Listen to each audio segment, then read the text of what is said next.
across the screen, or I'll hear audibles and stuff. So like ATIP was one of those things. I like heard that phrase in my head. So, and again, this is page one, so I'm not committing to any of this stuff at this point. I'm just like, these are the things that are coming up. I'm jotting them down. You know, being like a good remote viewer, I'm jotting down everything and I'm not judging it. I'm just trying to get it on paper. Right. So, and then you can see at the bottom, I write distraction, grunting dogs, because my dogs are making a bunch of noise or something. So that's another thing. If you get distracted, you're supposed to write down that kind of stuff too. Oh, So, really? yeah, yeah. It's and then you kind of drop your pen and then take a breath and come back into it, stuff like that. So there are protocols for distraction. Yeah, I mean, it's kind of a best practices thing. I don't know if that was in the, I don't know if that was in the official like CRV manual from well, it's the a good military idea. or not, but it's something I picked up from one of the teachers I've had over the years, Right. and It's it's a a good idea. good thing to do. Dropping your pen when you have an AOL is usually good too, and it's kind of signals to your subconscious, okay, you had an AOL, like let's get back to doing getting the data, you know, and not jumping to conclusions, so to speak. So anyway, I got all this like pretty good high level initial data. So I went to my, and again, when you're scraping these adjectives from your impressions in stage two, that's the purpose of stage two. That's to kind of that's the beginning of unpacking your zip file. So then I went to stage three and I drew another little ideogram here, and I identified the main shapes in that ideogram and called them X, Y, and Z. And then the idea is to just sort of say, okay, this stage three is where you kind of identify your core gestalts, or your high level information that represents the elements of the target. And yeah, so I guess this is the part that's the most confusing. yeah, Is it is confusing. because I think a lot of people are with me when I personally just see like a scribble. Yes, for sure. So, and the way ideograms work is, again, like most of remote viewing, it's a really personalized process. So for me, my ideograms, I have certain little shapes that'll show up in those scribbles where I know, oh, okay, there's life at this target, or oh, I know there's energy at this target. Actually, the Z, that little kind of weird squiggly at the very end, that's usually a symbol for energy. And then Y, I think, was you can see there's an X and a Y that are both kind of triangles.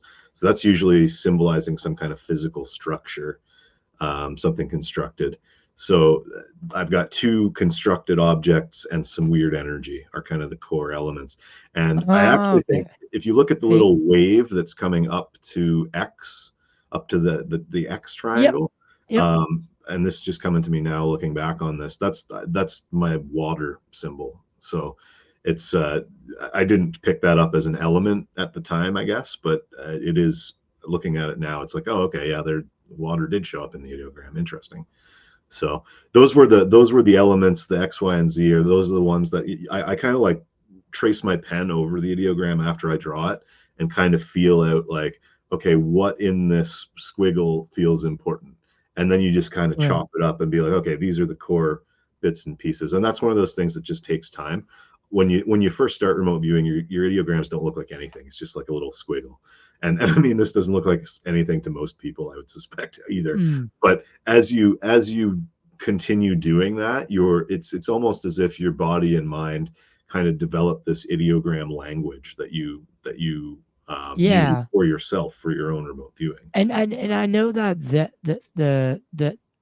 the energy symbol that you have is used in even like natives. Um, that's what they'll use when they want to express energy in like the petroglyphs. Yeah, That's I a went to visit symbol some petroglyphs recently, like last year, I think.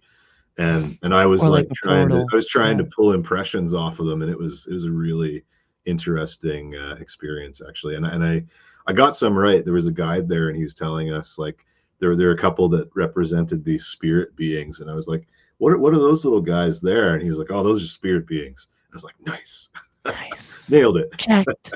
Nailed it. So yeah, we have a petroglyph national park about 2 or 3 hours from here, and we were camping nearby, and we on the drive home we saw a sign for it, and just completely randomly, and decided to stop in and check it Yeah, out. see, I don't think it's so random, my friend. Exactly. Yeah.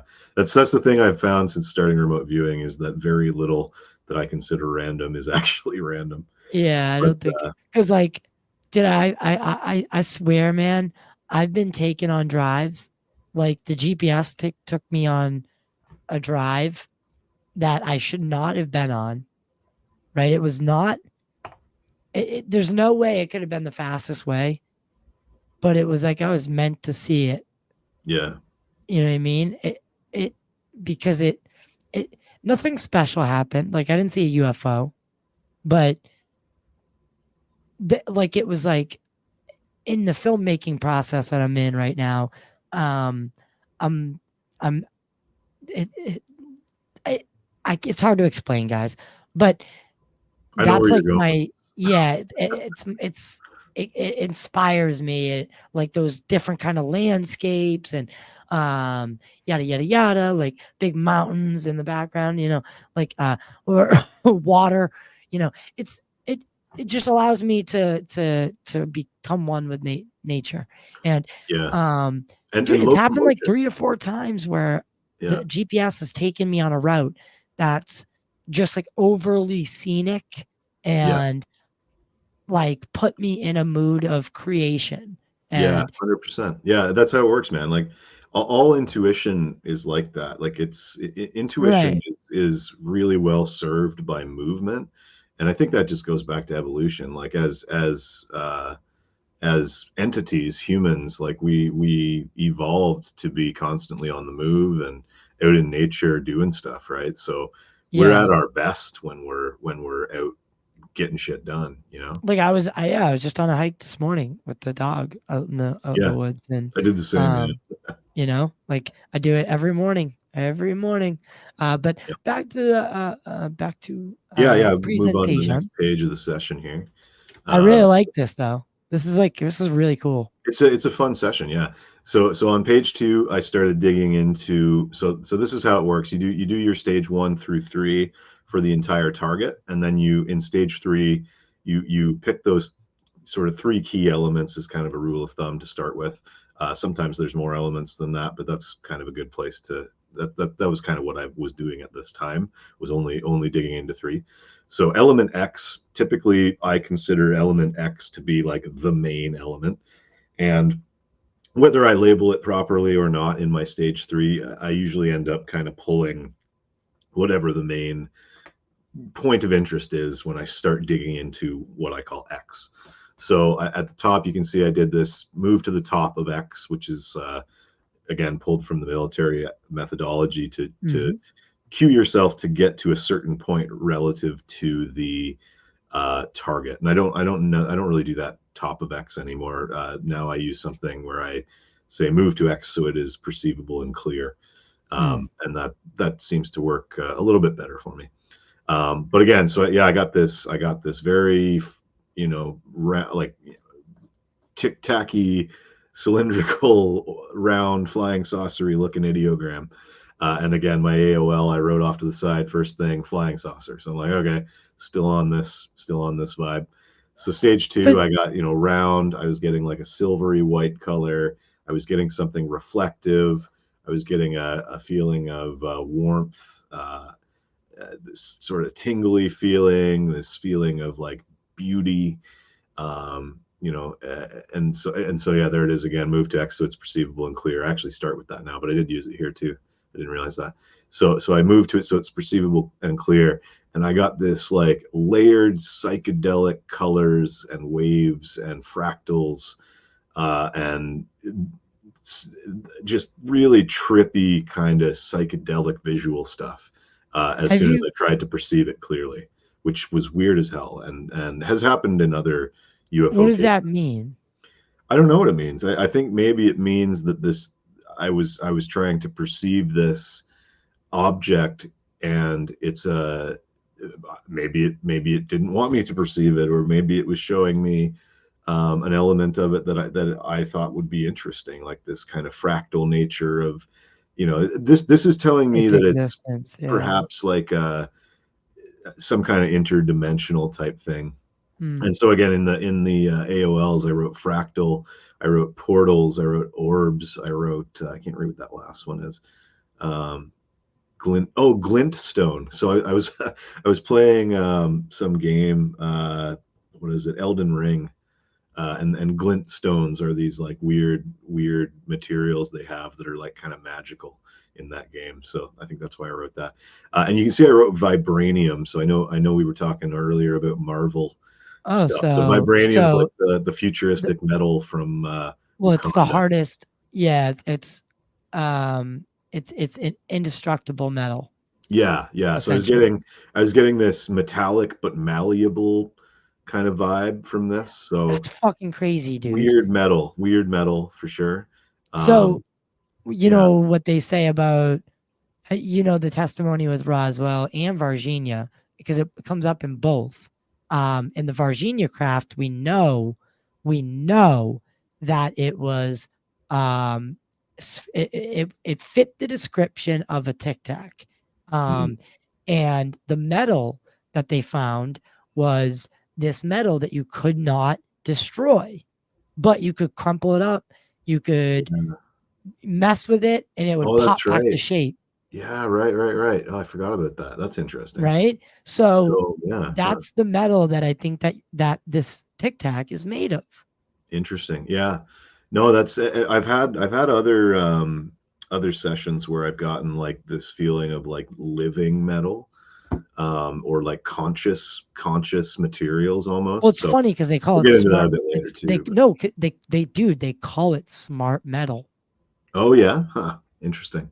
That's funny. So so because like we're trying to develop it now, and Yeah, they're that's calling it. true. You Yeah, know how yeah, they call everything anything that's like somewhat like technologically, they just slap smart on it. Like my refrigerator is a smart refrigerator now. You know what I mean? yeah. Like, no, it's not. It has a couple buttons on it. Shut up. It's not That's funny. just because it connects to Wi-Fi doesn't make it smart. Yeah. Um, it honestly it makes me worried actually. Yeah, I don't buy smart appliances if I can avoid it. But anyway, Yeah. So they call um, it this smart metal, and maybe yeah, I'm just saying, as an observer, a third party observer, maybe that could be going with what you're yeah, totally. yeah. No, I think that makes sense. Yeah. So after I got that smart metal stuff, I decided to merge with X, whatever it may be, which is kind of where you just sort of I think we were talking about this earlier in the show about merging with like animals and stuff when you're walking. But so We did. in session, I merged with targets to kind of like, what do I feel like when I am this target? And so I got this kind of feeling of like pulsing movement, possibly even through time, and I got this feeling of like being consciously controlled. Um, Maybe a feeling of life inside. So you can see I wrote like as my S3 a little L with a question mark. Those little loops. That's my life symbol. And then this kind of feeling of like crystalline material, the blue color, tunneling, which I think might be like quantum tunneling. Now that I'm kind of looking at this with fresh eyes, Yeah, and think then about it. downward Think movement through water, which I guess was a hit see, too.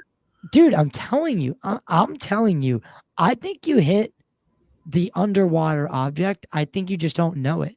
Maybe I did. Yeah, maybe that's what this is. I think there's clearly something.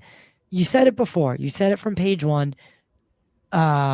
Underwater, Yeah, underwater, and yeah, then here we're talking about underwater again. So crazy. something's underwater that, and we know this thing drops from the sky at Yeah, and I one did have point. that up down movement too. Yeah, yeah. Yes, All right. Well, exactly. let's move on to stage four of X. So, stage four is where you do a matrix analysis. So, in stage two, you're just trying to get these kind of high level like adjectives about about the target, and you're writing everything down as AOLs. In stage three, you're trying to draw it, and in stage four, that's where you kind of start jotting down, your sensory information, your dimensions, your AI, which is aesthetic impacts, like what does the target make you feel? Your emotional impacts, which are what does the target feel? And then your tangible stuff, intangible stuff. Tangibles are like things you know are there. It's like, okay, there's definitely a vehicle here, a vehicle / container that is moving. Intangibles are more like ideas. So like the idea of love, I was getting this really loving kind of energy, high vibrational states, things like that. And AOLs, you keep writing those. So I wrote precious metals as an AOL because I got like white, gold, silver. Again, this kind of like weirdness of metal that's involved here. And again, this is an element X. So I got that it was like round or cylindrical and curved for the dimensions. I got that there's this energy. I got this kind of weird chirping, high-pitched noise. This hard but malleable kind of feeling to it, and the color blue again. And as far as Blue. AI, my aesthetic impact, like what did I feel at the target? Like when you do your aesthetic impact, you cue yourself with what do I feel at this target? How do I feel when I'm looking at this target? Stuff like that. So I had a peaceful feeling. I had this sense of awe and wonder, and this sense of excitement. So I mean, that's what everybody, David Fravor and everybody else have said they felt about this, that it was this exciting, I was gonna say, wonder-inducing pretty sure kind those of are thing, quotes. right? Yeah, it could have been. It could, Pretty sure those are quotes from the people who've seen them, because Fravor said that he was so intrigued and stunned by this object that, like, the part of the reason he chased it was because part of him wanted to fly it. No, part of him wanted to fly it. I think I heard him say that. Like his initial thoughts were like, I want to fly this thing. Yeah. Right. So like he was excited about it. But there were people that felt a little dread. Yeah. And because Alex Dietrich was watching, because she goes high as Fravor goes down. Right. Yeah. Basically, to engage the object. So she's up high watching, and she's thinking she's about to watch her commander basically interact with something he shouldn't be, just get smithereens. So it's kind of funny because you have it all. Yeah.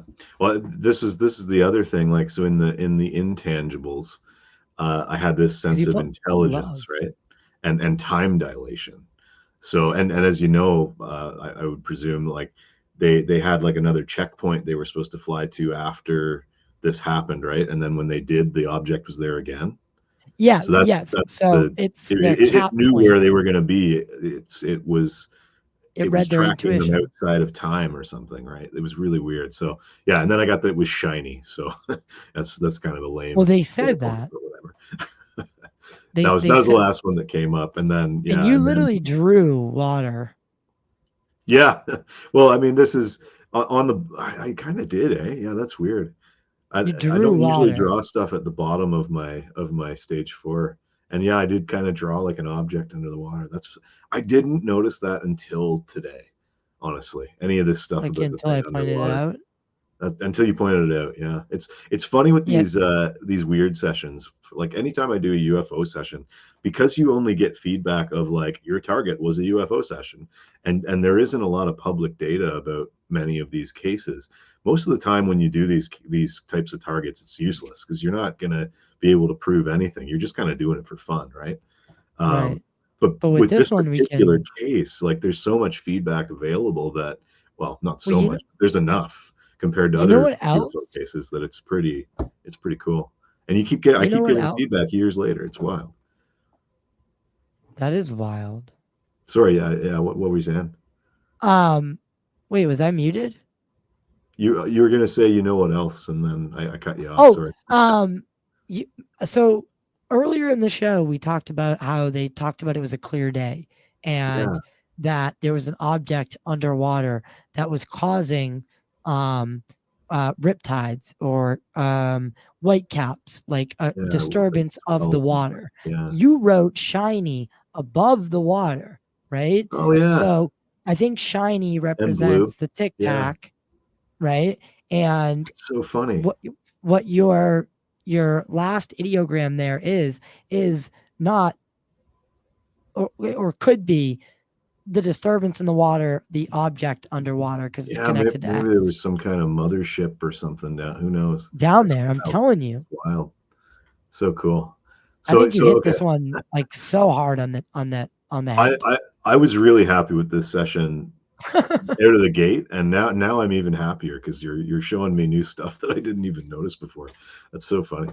So this was kind of up to page 3. That was kind of my initial pass of X and the site in general. So on to stage 4, move to Y, element Y. So that's perceivable and clear. So Y was my other triangle from the initial ideogram. So the second hard object or constructed object. So my first AOL for this was aircraft carrier. At this point in the session, I'm like committing to my Tic-Tac AOL, and I'm everything I'm feeling here is like this has to be what this is, you know. So it's like as I'm exploring why aircraft carrier comes in right away. You can say I took a short break at 11:22 just to be careful because I don't want to.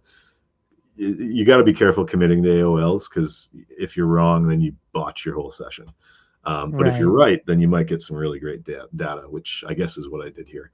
So I took a 4-minute break I probably went and grabbed a drink of water or something and then resumed and got my stage 2 data from this. So, I mean, it's not the greatest ideogram, but it kind of looks like you've got like a pool and then something kind of more complicated sitting on top of it. Stage 2, I got like a flat, gray, boxy, large object, felt like a tower or protrusion. It felt man-made, which didn't come up for the other item, I would note. Again, metal, but like the words tarmac, hull, stuff like that started coming in. The sense of water, like a floating feeling, bobbing up and down. Black, a little red light blinking somewhere, which I would presume on an aircraft carrier you probably got a few of those, and life Many. forms. So I got a sense of life forms, and again I So, wrote AOL, so fighter jet, Nimitz, boat. all right. Um, Can I ask you, all right, Go ahead. first drawing at the top here. Yep. That object that you drew, aside from the well, it's a part of the ideogram, but it's not. Yeah, It's like I kind of did. I kind of did 2 ideograms here. So yeah. So that looks like the Spy 1. oh yeah, Yeah, it looks the that's fine. not. I mean, it looks like a plane to me. A super stylized one, yeah. And then the lower one is almost like I feel like that one's like the aircraft carrier on the water. So you've got like a plane coming down onto an aircraft carrier. That's why I wrote Right. aircraft carrier as the AOL because I drew one ideogram and I was like that doesn't quite feel right. And then I drew the second one and I was like okay that's I feel connected now. So Yeah. I think I was maybe getting 2 objects here because as I go through it, you can see I write fighter jet and boat and all this other stuff. Right. And so I said, give me more information about the life at this element, at element Y. And in this case, I was sense of humans that felt military energy. Again, a sense of wonder, witnessing something incredible. This beeping noise like sonar. The beeping was either on or inside the man-made structure, or rather the Oh life my was. So I God. guess maybe I was maybe even picking up radar operators or something because I'm sure there was people looking at the radar and sonar and everything. Yeah, dude, Kevin Day was literally looking at the Yeah, fucking so I guess I the picked rate. him up. Yeah, no, he was in the room, right? He was in the room and they're tracking these objects. That's so cool. And there would absolutely be these buzzing, these beeping noises you're talking about. One other weird thing that might be playing into this is like the fact that we're having this conversation now, and like remote viewing uses retrocausality all the time. Like your feedback, your session data ends up being based on your feedback in the future, right? Like that's Right. the kind of predominant um theory as to how it works is that you're precogging your feedback. So the fact that we're doing this feedback review right now is maybe making me have a better session back then. Right. Makes Right. me Like a wonder. more clear session at least. Yeah. Because all I'm seeing is that you're nailing. And remember, I think we have to remind people again, at this point, he has no idea that the target is the Tic-Tac. I This have is, some, yeah, I have some suspicions because that's what my data is kind of pointing me towards. well, But I'm saying I'm you, letting the there's, data come in. Like I'm flowing yeah, through the data here still, and I do but not know what it will. I still do not know what it is for yeah, sure. at this point, you're not, the target you don't know is the Tic-Tac. No, no. So yeah, so I wrote AOL radar dish, and I drew my stage 3. Again, the stage 3 is Boot. just like a basic sketch of whatever this element is, and I drew this kind of flat boat with some things on it and a radar dish, and Oh, does really that say, crappy drawing. does that say boot or boat? Boat. It says boat. Oh, okay. AOL boat. Yeah, Okay. All right. poorly drawn boat.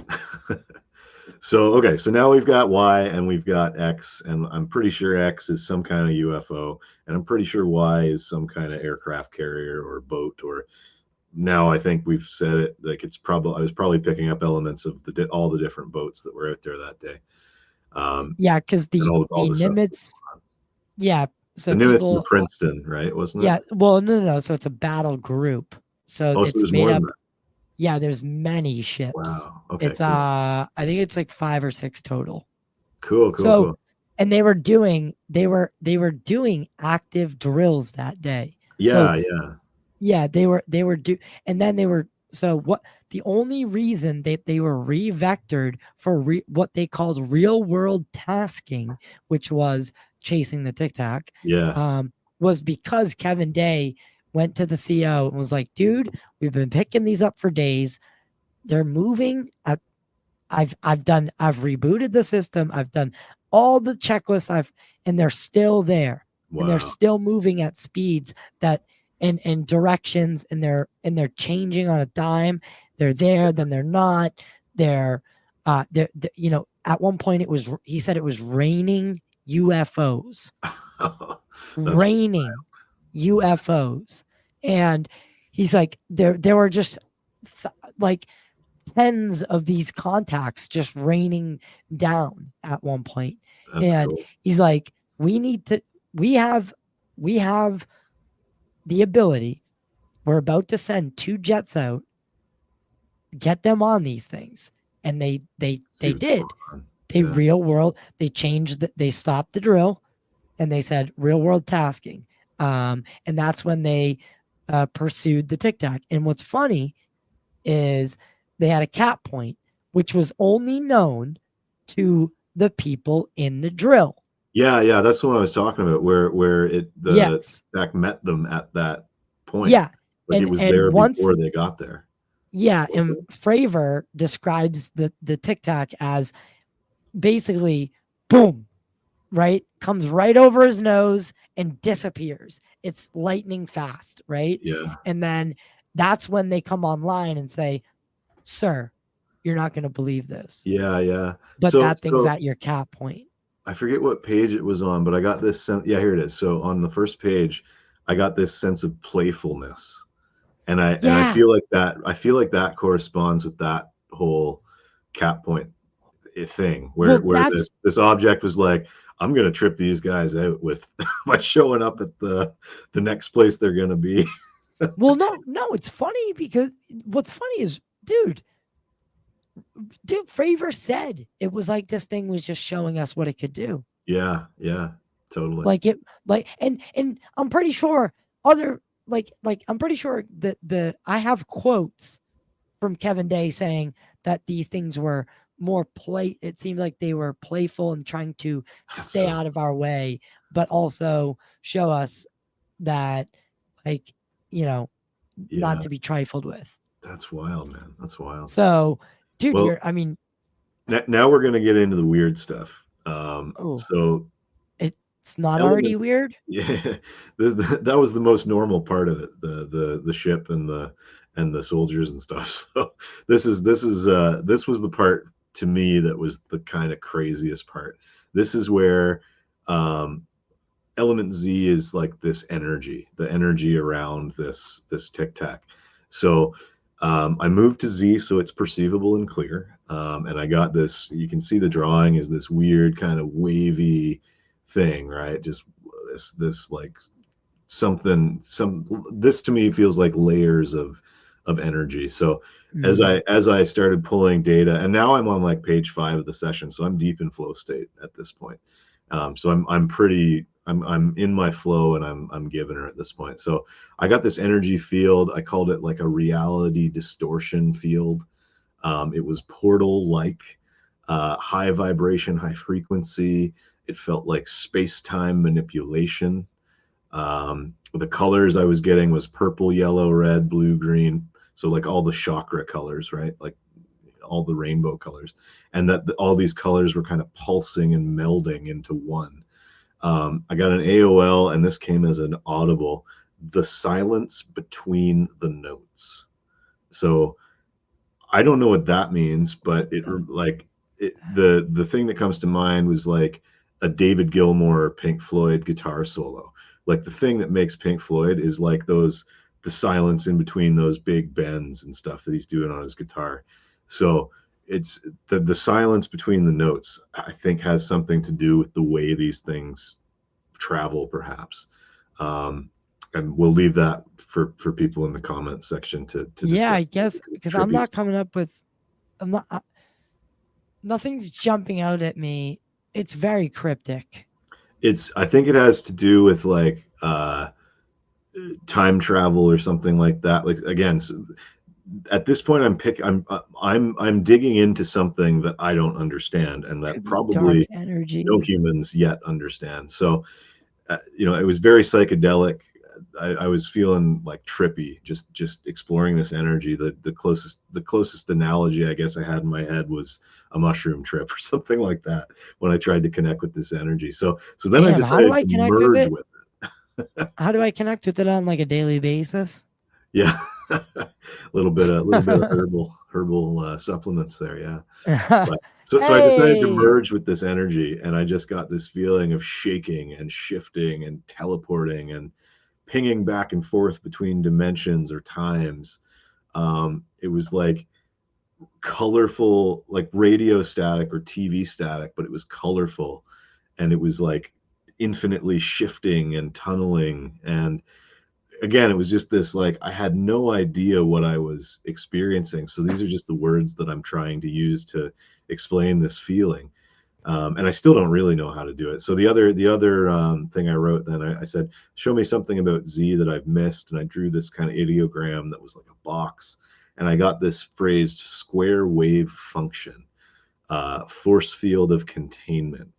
And I think, again, that kind of speaks to this idea that maybe these objects are manipulating the laws of physics as we know them around their immediate area. You know what a square wave function is?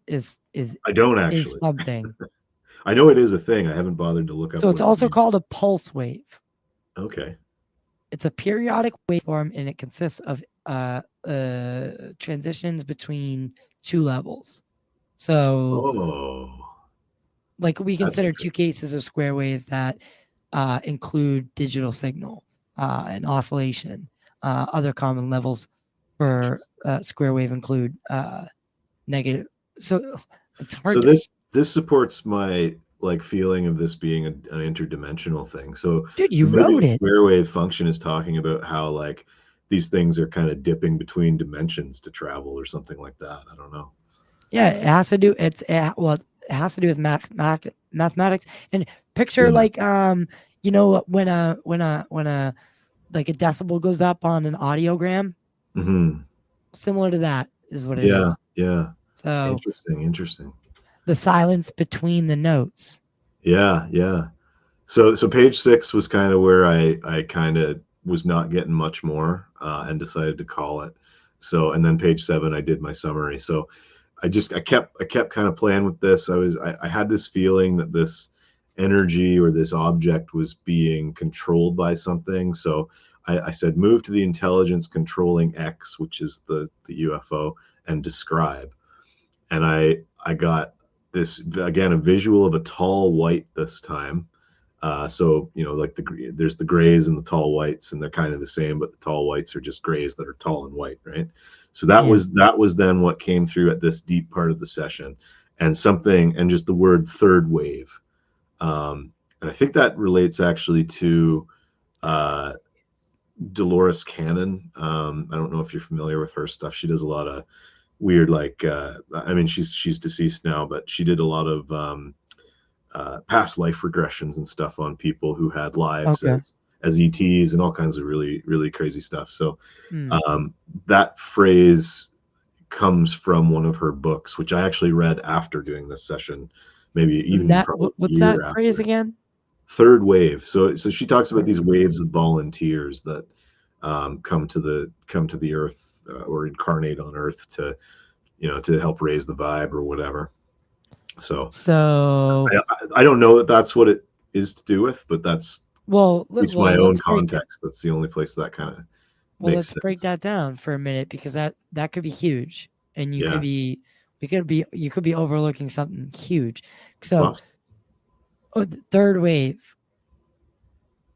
right now, what a lot of people think, Dr. Creer says it, other people say it, that if we can get 1% of the population to raise their consciousness, right, in this way, that we could change like we could, it would make the difference. I think that's legit. Yeah. And that's what Dolores is saying too in her books, is like, and if you look around what is happening, it seems like we're getting more transparency. It seems like people are opening up more about their experiences. People are becoming less religious, more spiritual. Like, this could be the third wave. We also talk about entering the age of a new age, the age of Aquarius, right? So who knows? This is I would say what would bring me, I think we've had more than 3 cataclysms, so that doesn't lead me that way. I think we've had 5, right? How many have we had? So, but third wave. So it could be people incarnating here on purpose with a goal, right? And it you know, could be taking place, right? And I don't know. And it's an AOL too. So, and sometimes they're just like, you know, it could have, like, I had these 3 bumpy things that look like waves in the ideogram too. So it could have just been something like, maybe I'm not like a mountain range, making a mountain out of a molehill or something here, right? But there was this kind of there's something about that. So, and the tall white was interesting. So so then this feeling of like, when I tried to merge with the life at X, and again, not knowing if there was life. I remember back on, I think page 2, I thought X had life, maybe. So it was a life question mark. So this was kind of me going back into that question and saying, okay, let's suss out this life a bit more. And then I got AI and 4 next loop, and I think this is bumpy and flowing. Algorithmic, and then AI, but not the way we think of it. It was ancient. So here's where ancient comes in. This is where ancient comes in. Yeah, this is where I got that feeling like that it's like an ancient AI or something. Fucking hell. Right? Okay. So that's at that point I was just like, what the hell is going on? I have no idea what I'm looking at now at this point. It was getting so weird that I was like, time to call it. So I was like, all right, I'm gonna just do my summary page. Screw the whole thing. Yeah. So, but, dude, it was my mind was just completely blown at this point in the session. I'm just like, whoa. Well, so let's drop on the AI thing real quick. Yeah, for sure. Lots of people say that, right? What are we doing right now? What are people concerned about? Is, oh my God, we're building AI, and next thing you know, we're going to fuse it with robots, and then we're going to create a being, and yada yada yada, like all the things that come with that, right? This AI that you're getting it on is like we've never seen before, right? But we're getting to the age of AI, and we're starting to see the concerns and the benefits of the pros and the cons, right? And people have this real like inner fear that we're going to create life, right? So what if that's always the way it happens, right? And these things, these Tic-Tacs, yeah, they have life in them, but it's not life. It's life like we're about to create, right? With our own AI. It's this non-biological. Yeah, again, and it would make sense, right? That it's ancient. We're a species with amnesia, right? Could be. It makes total sense. Yeah, and it's the cool thing about remote viewing is you can check some of this crazy stuff out, and I mean, I can't prove any of that, right? But it's like I don't know, it's just fun. It's fun to play with these ideas, Yeah, But yeah. like So you are getting. Can I just want to downright ask the question. So you're getting at this point that the life inside these Tic-Tacs or the whatever craft, because you don't know at this point that it's the Tic-Tac, but whatever craft you're observing, the life inside of it is life. It's ancient. It's new. Like life. So I had life question mark, right? So right. Okay. Yeah. It was, but it's AI. At this point, it's feeling more like artificial life, or like perhaps the vehicle or the energy field itself is conscious. But it did feel kind of algorithmic. I got this for next loop, which is a programming term, and this feeling of like ancient. I mean, I've watched Ancient Aliens and stuff too, so maybe that's where that one came from too. But what does that mean? It felt high tech and ancient at the same time, I guess you could say. That's what far loop means. For next loop. So that's just next loop. That's just a programming term for like when you're writing a program, and it's like, I haven't done programming in many years, but it's like it's like an if statement. It's very similar to that. It's like a parameter in a program where, for this situation, you move to the next part of the program. It's jargon. It's not okay. All right. All right. But it's jargon that implicates kind of computer coding, AI type stuff, right? Stays on that. I'm no expert at any of that stuff, so that was kind of what my subconscious kicked out to me to give me a comparable, I guess. So I went to my summary page. So in the summary, you go back through your other pages of data, and you try and you kind of say, okay, like what's really jumping out at me here? What's the important bits? So I'll just read you the summary. And I was, again, like, I'm in a flow state kind of writing this summary after I've gone back on my other pages and looked at everything. So my summary for this session is that it was an object that is controlled by an intelligence, and the object is round or curved, moving through space time via an energy field which fluctuates and feels interesting. Can you just pull that back up? Yeah. It's hard to describe. Humans are witnessing this object from a man-made structure. I have a sense that the ocean is nearby, or the main location for this interaction. The human element feels military. The object feels non-military. It feels intelligently controlled, but not necessarily by local consciousness, like a drone, ? Sense of watching over and playfulness.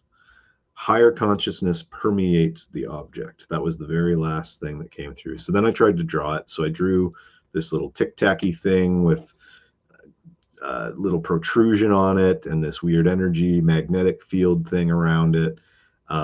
I got this song called Cubically Contained by the Headstones is the band that came into my head as I was drawing this. So usually if I get a song lyric or something, I draw little musical notes beside it.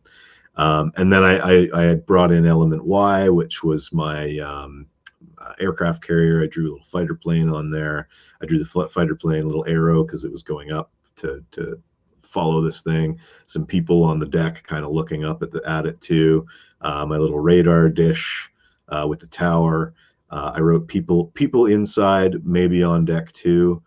And then my final AOL was the gimbal, so I threw it away to the wrong case right at the end there. But yeah, so I mean, again, a ship that was angular and gray and man-made and military.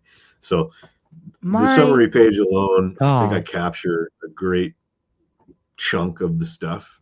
You know, if I was redoing this summary, I probably would change some other stuff. Yeah, no, I was super happy with this session. So, and I did screw up the numbering on the top. I called this page 8, but it was actually page 7. So I fixed that in post. But it's funny with remote viewing. I mean, we were talking about the lottery stuff earlier. Like, you almost get a weird number amnesia thing going on with remote viewing. I get like all these kind of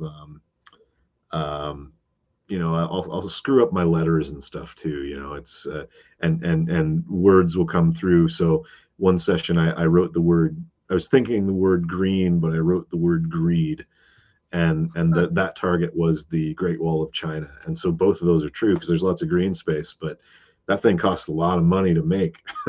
You know, so sometimes you get these kind of double entendre things that come through that are kind of right. funny. They kind of obscure your observation. Yeah. Oh, and I just noticed this too on the summary page. I've got my little object flying down into the water. There's a little arrow flying down into the water. I just noticed that now. Yeah, there is. I drew it through my end of session marker. So that's funny. My God. This session's actually better than I remember it being. That's so funny. If I was to say, if I were to give, if everything you're saying is true and you remote viewed this the exact way you've told us, right? Because again, you know what I mean? I didn't watch you do it. Oh yeah. I wasn't there. I can't definitively say. No, exactly. Yeah. If everything you're saying is true, and that is all real, and you target reveal Tic-Tac, I'd give that a 10. I was pretty happy with it, man. I'd give it 10 out of 10. One of the best sessions I've ever done, honestly. Yeah. And again, I wonder, because I talk about it on podcasts and stuff, if the reason it's so good is because I'm creating all this future discussion around it and stuff, and somehow retro-causally reinforcing my session with stuff that I'm doing. Because there were people on. It's funny. One last thing about it is there were people there's this guy, and according to his testimony, this is his testimony, they locked the ship down at one point, and he was outside when they locked it down. And if you're outside when they lock it down, you're staying there. Ain't getting it. Yeah, you're staying there. Yeah. And so he was there. So I got cubically contained. He saw the Tic-Tac rise out of, or no, that's so no, he saw it go into the water or come out of the water, and it was just right, like he was just watching it. Yeah, that would be a sense of awe and wonder. That final page that you drew, this one, with the people outside and cubically contained. Yeah. So I guess there were people. Yeah. So I wrote people inside, maybe on deck too. That's so funny. That's so crazy. So I just want to let you know that I love that you're giving me all this additional feedback. Well, I know the case so well because it's the case that brought me back to this world. Sweet. I've read all short of any official report because one hasn't been released. I've read everything about this report. That's awesome. I've heard all testimony, talked to most of the people, and so you're an expert on this case then. That's awesome. I guess I you am could not. consider me an expert on this case. I followed I think before I did this session, I read like the Leslie Kane article and obviously watched the videos that Tom DeLong and crew there put out. But like that was kind of the limit of my knowledge on this. I saw what was kind of out in the public sphere before doing this session. And again, I was completely blind when I did the session. I didn't know I was doing the Tic-Tac that day. Yeah, I mean, it's really neat that you're validating all this stuff that I didn't even think was Dude, important. it's crazy. I was like, oh, this is just random stuff that was in there. I wish I could intercut some of the testimony with this session. Like maybe You're welcome to chop this up and do that later. Well, yeah, you know what we could do? Let me mark here. 108. Just for editing reasons, because I'm gonna have to get rid of this. Yeah. 108. Yeah, we got to do our closing too. Yes, I want to do a whole outro and re-outro.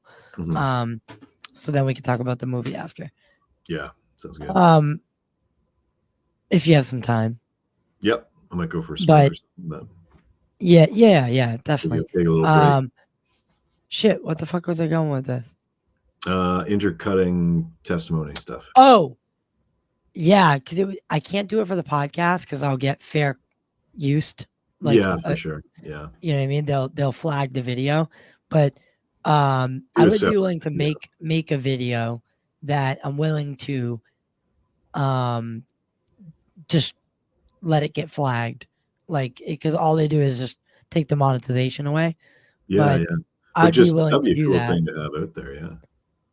Because the testimony, like intercut it, like with, like because there's great work that one of my buddies who's been on the show, God, I can't remember what is Dave.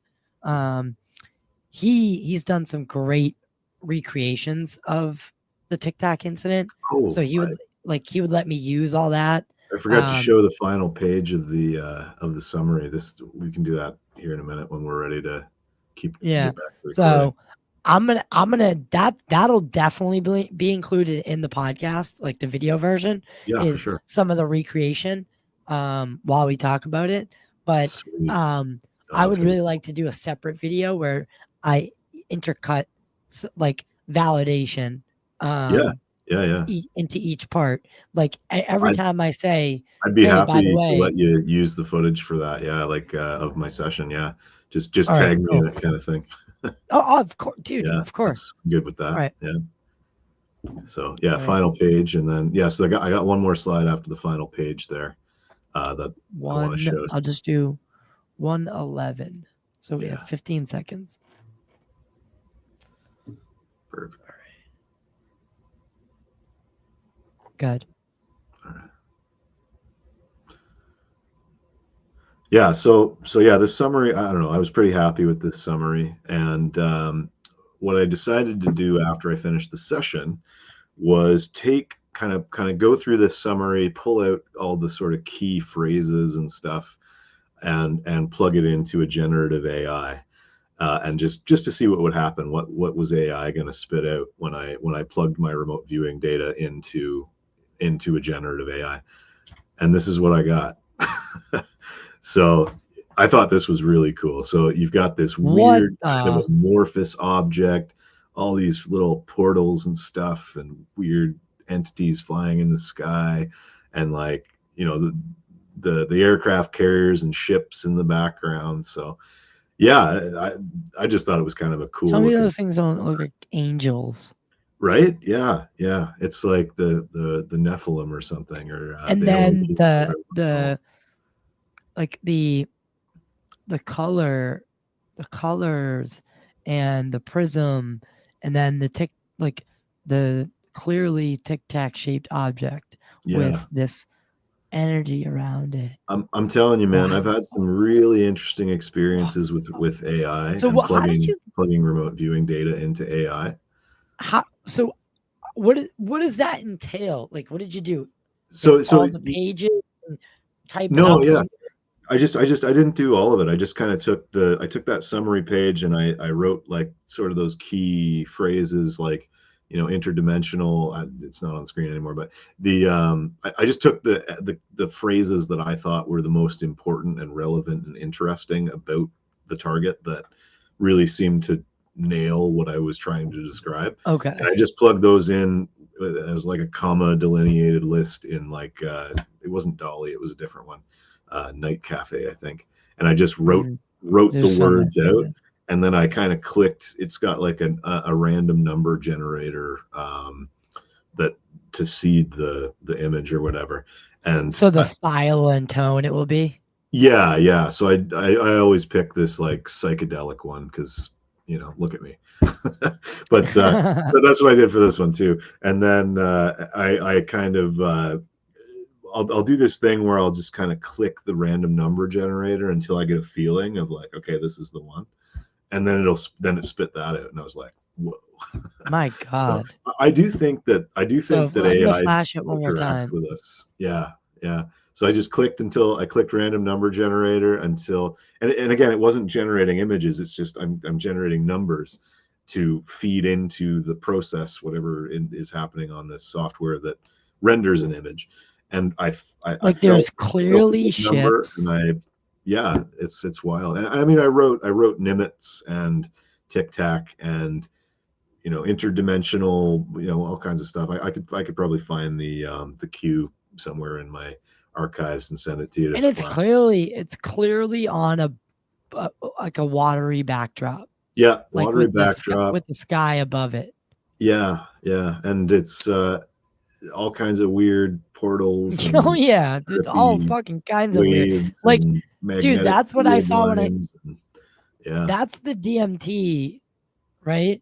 Yeah, it's very DMT-esque. Like that's what I saw.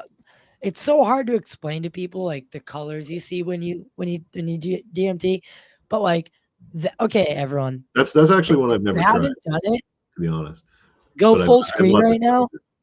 And that's one way to describe what the visuals look like when you're on a DMT trip. That's like the shit you're seeing. Like it's and it's crazy. And that's why I think it is. And it has. I think it gives us the ability to crack the wall. Yeah. The dimension, whatever. I think it gives us. I think it for a short period of time, because think about it. It's also the main endorphin that's released after death, right? Yeah. So, what does that tell you, right?